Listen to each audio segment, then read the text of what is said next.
Hello and welcome to Knobcat Games Dungeons of the Obelisk podcast. I'm your host, Joe Sleppy. I'm Executive Prime at Knobcat Games. And this podcast is our audio devlog where we get together every 2 weeks and we talk about the progress of our game, which is Dungeons of the Obelisk, a 2D turn-based dungeon crawling loot grinding adventure. And I'm joined today by our animancer, giver of movement, Nyka. Hello. This episode might be a little weird. I said this last time too, but it's been a little while since we've done a podcast with just me and you, Nyka. It's been a bit. We used to do it all the time at the beginning of the project. Yeah, definitely. Like, I think back at the start of the project, it was like I think the majority of like everyone's focus was just working on this, and it was like really exciting. I've gotten so busy this year, it's crazy. Yeah, we haven't had... I was just looking at some of the statements and stuff, and we haven't really worked on any art or animation since like July. Yeah. So it's been kind of crazy, you know. It hasn't really been like... I think you were on a couple episodes with me and TJ talking about like some of the updates and stuff, but there hasn't really been like any art or animation updates since we've been focusing mostly on like the server stuff and the chat and that kind of those multiplayer aspects of it. Actually, I don't know if you noticed, but we do have a little bit of art and some upcoming animation for you to work on. Yeah, I was noticing Ben's artwork in the chat earlier. That's looking really good, and it's exciting to think about how to make that come to life already. It's going to be our reward cosmetic items for people who get in the test realm and help us look for bugs before the game launches. So there's like a banner, a pennant, I guess, that has a bug on it. And then it's always funny because like me and Ben talked about like a bug squashing hammer. And I kind of had in mind it was going to be like a mallet or something, you know, maybe like Donkey Kong style or something. Yeah. I never really said what it should be. I just kind of let him go. And he made this like super awesome, like brutal looking, like black hammer with like an eye on it for squashing bugs and like some bugs flying around it. So it turned out really cool. For real, like I was thinking, like, it really reminds me of the Monster Hunter games where a lot of your equipment ends up being like crafted out the monsters you hunt, and like the banner and all that looks like it's made out of this big like parts of like this beetle or something, and so it's just like he made a bug out of the hammer, and it's insane. I love it. Yeah, let me go look. Yeah, the you know what? The rod or whatever you would call it that holds the pennant, it looks like a bug's leg. Oh my, yeah. No, yeah, now that you mentioned I didn't even notice that until you said. Yeah, I was mostly looking at the hammer itself, but you're right. That I love his art so much. It's so good. I mean, that's honestly part of the fun of working on this project, is just getting to animate his art. Yeah. Yeah, I was thinking like all the game stuff and everything that TJ works on and stuff, that's all like super cool, the gameplay and everything. But I think like seeing Ben's art and then you making it move is like my favorite part of like the project.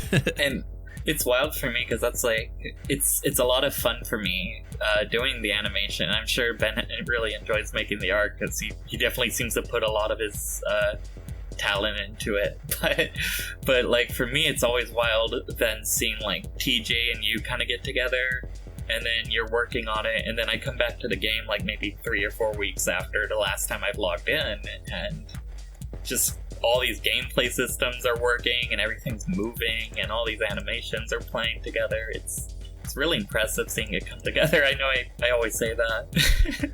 Yeah, the podcast ends up being us talking about how good it is so far a lot of times, but yeah, I wasn't gonna say at the beginning when I was starting, but like I really wanted this episode to be our like Christmas spectacular and maybe have like everybody on the episode. Yeah, but it just didn't work out. Everybody was, you know, had some stuff going on, which holiday times that kind of happens. So it's just me and you, which is which is fine, but I think it can still be a holiday spectacular. I was thinking like we could just talk about like some of the, looking back now, because it has been 2.5 years since we started this project, which is insane to say. I can't believe it's gone this long and isn't released yet, but I guess that's how it goes. Oh yeah, I mean, it's like I've seen a few like small studios that seem to be about our size, and I notice they usually release games like every 2 or 3 years, it usually seems. So I feel like we're like not off track or anything, but I guess it's definitely become more of a more ambitious project than I guess I realized it would ever turn into, and not in a bad way. Yeah, the same. Like when I started, I was thinking like, oh, this will take like a year. It'll take like a little, this amount of money and stuff. Now I have like a loan out and I've emptied my savings, and we're still about to run out of money before it launches. that part's like a bit crazy. I'm trying to figure out what I can do to keep us going and actually get this game launched, but right now we're looking at like, I hate to throw out dates and stuff, but I'm thinking the test realm, January or February. The last thing that we really need to get the test realm open is our license agreement, so that we are legally allowed to be a game and have people playing it, and our privacy policy, another like legal thing. So I actually sent the lawyer an email today. So I think we're going to schedule that sometime like early January to have that, have him look at everything and draft that up for us. Wow, that's exciting. Yeah, once we have that, then it's just a matter of like figuring out, and we'll do this probably before then, but we got to figure out how Steam lets us run the test realm, because like obviously Steam has like alphas and stuff that you can do, like what do they call that, early access and stuff. But we don't really, we want like the step before early access, like just opening it to a few people and letting them bug test and stuff. So I think there's a way to do that on Steam, but me and TJ haven't like figured it out yet. You'd assume that's a thing. I mean, because I know we can already kind of jump into like the dev version of the game and kind of pop around, so you imagine it wouldn't be too hard to do something similar for like a select small group of people or something. Like worst case, we'll have to get people's emails and like add them manually like we did ourselves, but I think there's a way to do it that is a little easier than that. So anyways, we have to look into that, but that's something that the listener can look forward to. I've been trying not to throw out dates, but I'm thinking like, first of all, if we don't have this test realm up in February and get this game launched, we're going to be out of money to continue developing. So it really needs to get up there. I know I'm always kind of maybe mentioning the budget and stuff, but that's something that I guess that's my part of the project. So I mean, that's kind of part of your big job, is like managing that stuff and figuring out how to make it work. So that makes a lot of sense. I was gonna say, like, back when we started, I mean, early on in dev, I remember you saying maybe we'll get this game done at the end of the year, or we can get people testing at the end of the year, and that was like the first year we started working on it. So like, it definitely, like, games take time, I guess. I mean, I've been learning that this year too, just like trying to work on my own projects. You say, I'm going to do this in a month, and then it's like, oh, this game probably needed like 3 months at least. It's just, I think it's just one of those things.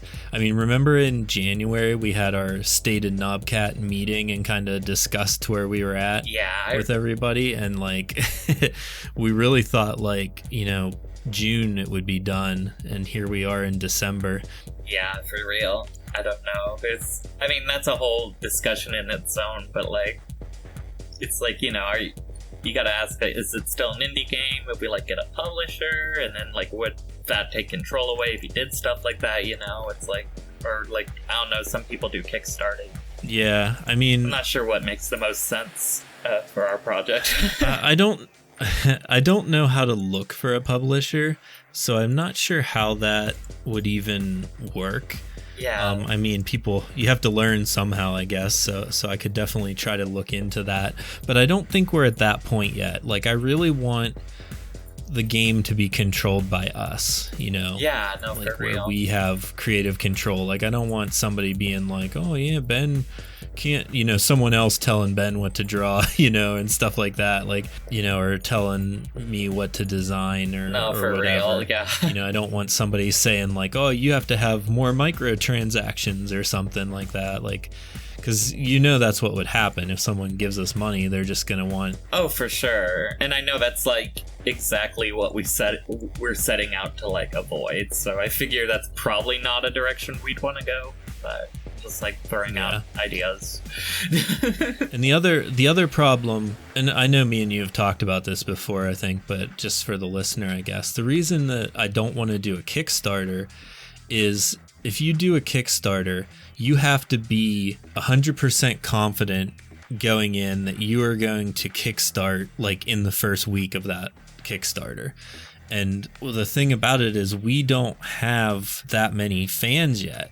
So like we would do a Kickstarter and each of them gives us, you know, even if everybody gave us $100, it wouldn't be enough, you know, from everybody in the Discord, and they're not gonna give us that much. So it's like, to do the Kickstarter, you have to have promotion.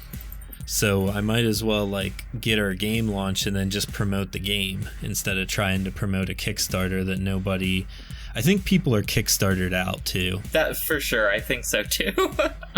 You know, maybe if this was like 10 years ago or something when Kickstarter first started, people would be like, oh, the art for this game looks cool, maybe I'll kickstart it. But like now, like there's been so many games that have like taken people's money and not released and that kind of stuff that people are really like leery of Kickstarter nowadays too. Well, and it's a situation where even like I feel like all that I see really get kickstarted anymore is like you know, like the big indie titles or big like titles by like proven devs who like have shown they can get stuff out, and even then you kind of have to be leery because like I'm one of like kind of an embarrassing confession, but I was one of the people who backed Mighty Number 9.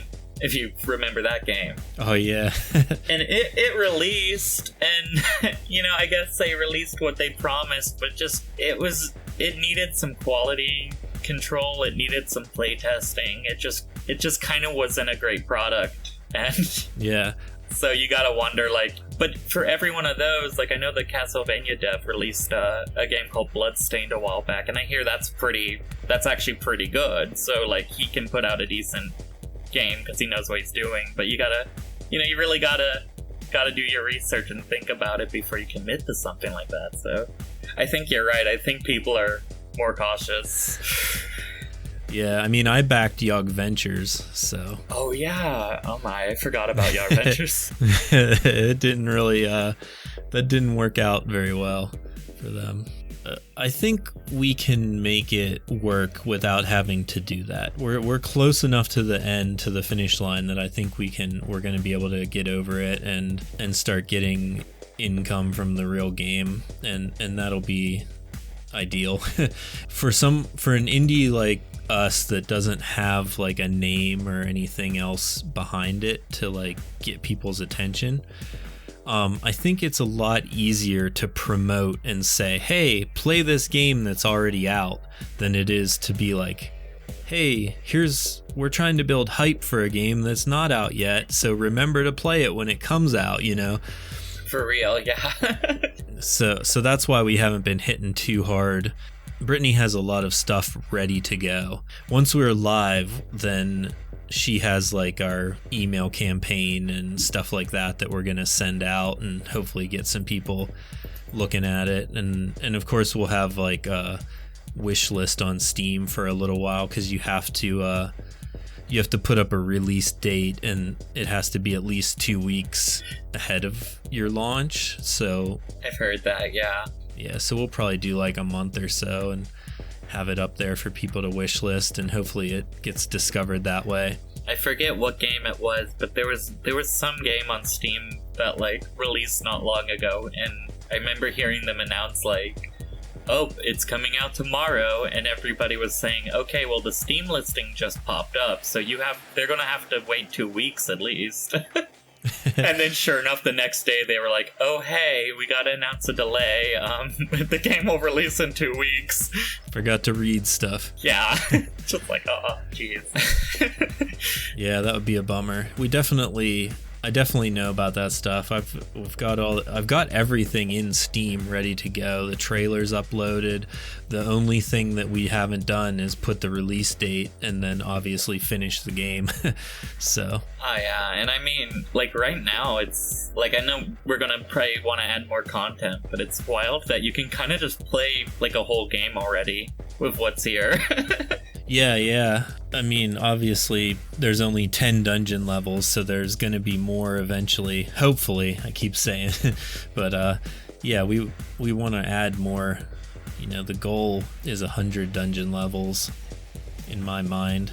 And then who knows what will happen beyond that point. For sure. That's like easily 5 years from now if everything goes as planned.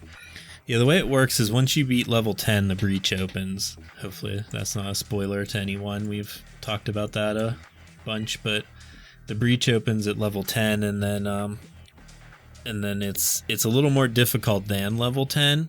So you kind of have to farm level 10 to be able to beat the breach. And then once the breach is open, you start at normal. And then you can go hard, superior, master, and titan difficulties in the breach. So it's nice. A little hard to explain, I think. Like, I don't know if it makes sense. It makes sense to me, but, you know, your dungeons are level 1 through 10. And then the breach is level 10, but it has a difficulty modifier. So you still get level 10 gear in the breach, but the difficulty is like essentially level 50 at Titan. That makes sense. Wow, that's it sounds intense. Yeah, I can beat it with my character. Nice. At first we thought it was like gonna be impossible, and then like I've been playing this character. I'm Paragon 221, and I can beat Titan, so it's not as difficult as it would seem. Right on. In fact, it maybe needs to be more difficult. What would come after Titan difficulty? I don't know. That's something we could add down the line if we want to add a even more difficult breach. Yeah, but my mind starts going off into either like, you could call it like diamond tier or like god tier or like cursed tier or something like that. I don't know. Oh yeah, cursed is good.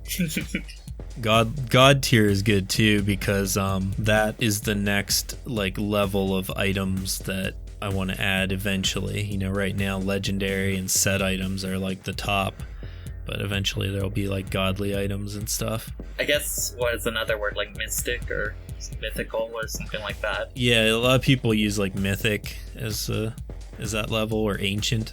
Yeah, I guess I see ancient a lot too.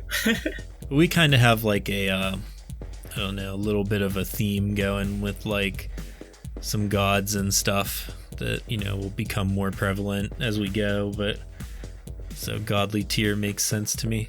For sure. Obviously it doesn't make sense to have like godly items at level 10, so yeah. they're gonna take a little bit to get in there. I'm sure that's like a bit closer to like in-game kind of gear than what we have now, for sure. Yeah. I'm trying to think of what else might be new since you've checked it out. Yeah, I know we have the bulletin board and we have like the chat. That stuff's all working. It was really cool seeing you like run around in town earlier. Yeah, I think it would be cool to get everybody on and get like a screenshot of all of us in town and stuff. Right, like have the whole dev team just kind of like pose for a in-game selfie. That'd be really cool. Honestly, that would probably be pretty fitting considering this has been like mostly like, I mean, entirely a remote production, so like you see teams like pose together in an office or something, but like, oh yeah, I guess, yeah, none of us have ever even met in real life, so it's been kind of wild. Like I've applied to a few like indie graphic, or like not indie, remote like graphic design jobs, and even a few like video game adjacent things recently. and they'll ask like, oh, what experience do you have with remote, if any, and what was your experience like? And it's like, oh yeah, no, that's what I've been doing for the last 2 years, let me tell you all about it. Yeah, highly qualified. It's always weird when they're like, what are some of the difficulties you faced? I'm like, I kind of had a great team. I don't know. I don't know. It's been surprisingly, like, we've got a pretty good team for the most part. I know, like, a few people have, like, come and gone, but, like, we've all worked together pretty well throughout. Yeah, absolutely. Like, the team that we have now, everybody is, like, excellent, like, at what they do. It's so cool just, like, seeing everybody doing their stuff. Seriously, like, before we got this game together, I kept thinking, like, I have all these creative friends, and, like, it would be so easy to see any number of us just, like, put our heads together and something cool come out of it. So it's really cool to see, like, that happening between, like, you and me and Ben and TJ and Brittany. Like, even with Brittany's stuff, I've been kind of, like, taking notes on, like, how to market a game, because I've only ever done it based on, like, reverse engineering what other people do, and she obviously knows that scene a lot more than I do, so it's been cool to watch that stuff as it comes out. Yeah, absolutely. Yeah, her social media posts and stuff are so good. Seriously. This is like crazy. This is like professional. I can't believe that this is this is the project that I'm working on. And but, my title is like Animancer, which sounds very like mystical and like arcane, but then I think of like what TJ does, and I'm like, that might as well be black magic to me. It's so impressive. Yeah, he's our digital alchemist, so yeah, no, it's a fitting title. Like, the programming side of things has always been really impressive, and like, I definitely want to get into that more, but like, I have a bachelor's in graphic design, so I'm definitely more visually oriented. Yeah, some of the stuff, like, I mean, one of the reasons that TJ's resume jumped out at me at the time was because he had a game on Steam already. Oh wow. You know, it was a part of his like school project or with a couple other people, so that was cool. Like, he knew how to do that. But this really is like his first like really big project, and he's like done such an amazing job of like taking what was started and making it better and building on it. And then the other thing is, he wasn't a full stack programmer. Oh wow. Yeah, like, he wasn't a full stack programmer. He just did like the, you know, what do they call it? I can never remember what it's back end and front end, right? So he was a front end, you know, like game maker basically is what he wanted to do, and then I kind of forced him into the back end like server stuff, and it's kind of crazy like how well he has jumped onto that stuff and figured it out, because I don't think I could have. You know, I certainly couldn't have, not without going to school or something. Yeah, that is impressive. I didn't realize he didn't have like as much back-end experience, because he just really seemed to jump right into it. Yeah, we had a good springboard from what Josh did. You know, he started the server stuff and had kind of a plan laid out. Oh yeah. So that really helped, but even so, it's still a big job to jump into. Oh, for real. Like, I remember Josh being awesome, but like, I know we had only just kind of got started with the back end stuff when I guess he decided he couldn't continue with it. So yeah, sure, there's been a lot for TJ to build on. Yeah, that's really the main reason why it took so much longer. I should have had a back end person at the very beginning, but the way everybody kind of made it seem like was you did the front end stuff and then you did the back end stuff. So like, by the time we got got Josh as our back end guy to start on stuff, it was like, oh, we should have had him here this whole time. Yeah. Or, you know, had TJ working on that stuff from the beginning too, or something like that. But that's really the only like thing I would say was like a mistake that we've made, I feel like, during the development. I think everything else really went rather smoothly, at least so far. Like, I was kind of talking about this before the podcast, but like, you see so many productions that can go infinitely worse than this with like more budget or bigger teams and everything. So like for like a first project for our team, like as relatively few hiccups as we've had, has been really impressive. It's taken a little longer than we planned, but yeah, I'm curious to see how people will break the game once it goes live and they start testing it. For real. But I feel like the gameplay from the beginning has been so fun, and like the items and stuff that we made and all that, like it just really came together from my design so well, not to like brag or whatever, but it just felt like the time that I put into the initial design was well worth it. I think that has carried us this far without having as many like issues as we did. Like I think it helped that you had like a really solid, just like, here's what I want to make. It's like, it's this sort of game as opposed to that sort of game, and you had a very clear, like, this is kind of what it needs to be to get off the ground kind of plan. But you've also had like a lot of good humor, and I would say just like a good sense of personality and like the writing and stuff, which really helps when you have like a good art team on it as well. Not to brag too much about me and Ben, but like that's one reason I think it all comes together so well, is everyone working on it obviously is having a really good time. Yeah, for sure. I mean, I'm playing the game on the other monitor as we talk, and it's like I never get tired of like hopping on here and running some dungeons and stuff, and I think that's really I think people are really gonna enjoy that. Yeah, I honestly love optimizing my builds, and I say that because I've been kind of auto running in the background, and I'm realizing I'm gonna need to again, but like I'm kind of looking forward to it. Like I love that stuff. Like I like watching how battles play out and thinking, okay, well if like I'm taking more damage than I'm putting out, let's like balance that stat out. Or yeah, I really like how the stats have played out, and like the main one I'm worried about is karma and like how that translates down the road, like with different builds and stuff. But it can always be balanced. There's so many different ways to like tweak everything that I think will be okay, even if people like break it in testing or whatever. Me and TJ had talked about the one bow. The legendary bow that uses a little bit of your dexterity to boost your damage. And I actually got on and tested that with like a 0 strength build and just using your like dexterity and that bow. Mm-hmm. And it wasn't broken. It worked like how I thought. So that was a really good. Maybe somebody else can try to break it too. But it wasn't overly powerful. So nice. I mean, it's always such a relief when like an idea you have just kind of works, or seemingly like works like right away. A lot of it is like math too. Like I kind of did a lot of math to try and figure out where stuff should be, and I was off on some stuff, so like we had to tweak things a little bit, but it was designed in a way that we could tweak everything. So makes sense. See, I would have to really work on my math skills too for designing like a big game like this. I like to stick to games that are more like mechanic focused, and even then I think knowing more math would probably help.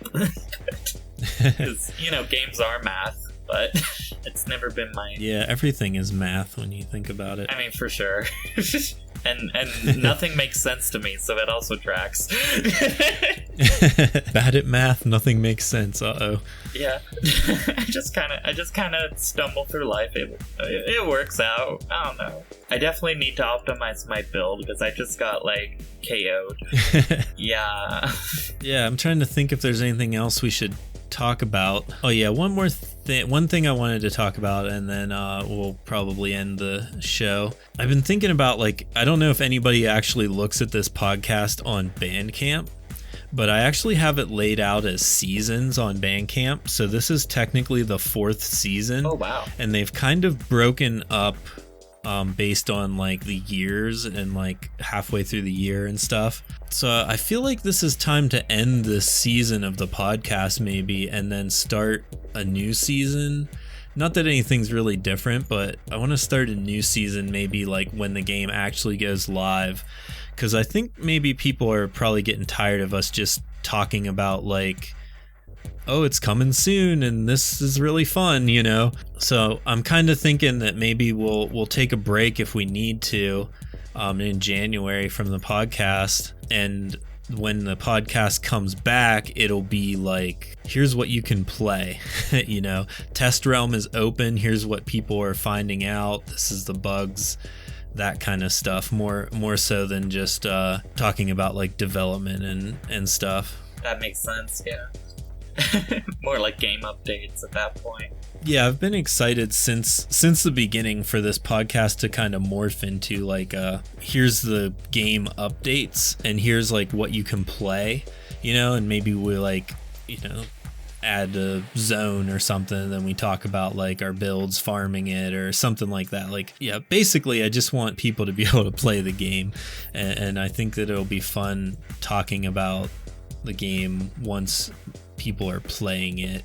For real. The podcast will make more sense to everybody and stuff like that, which I appreciate everybody that's listening now, which is nuts that anybody's listening.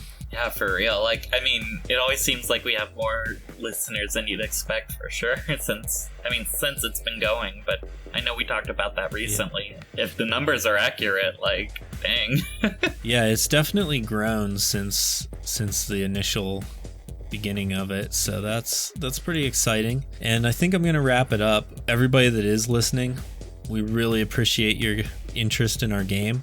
If you're listening for the first time somehow and you're not in our Discord, the Discord server is the place to be for our updates. That's where we're gonna open up to testers and things soon, and you can find that by going to knobcat.com.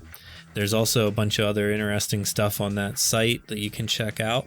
We also have our social media, Instagram and Twitter, which are both at Dungeons Obelisk. And I also have my Twitch, which is twitch.tv/StarRambler. And that's where I stream like play testing and new builds and stuff. And if you're listening to this and there's a place where you can leave a review, that would really help us out. It would help new people find the game and everything. So I know you can leave reviews in Spotify and iTunes and some of the other podcast platforms as well. So we'd really appreciate that. And I think that's everything. We'll see you sometime in the new year. Yeah. Bye. Bye.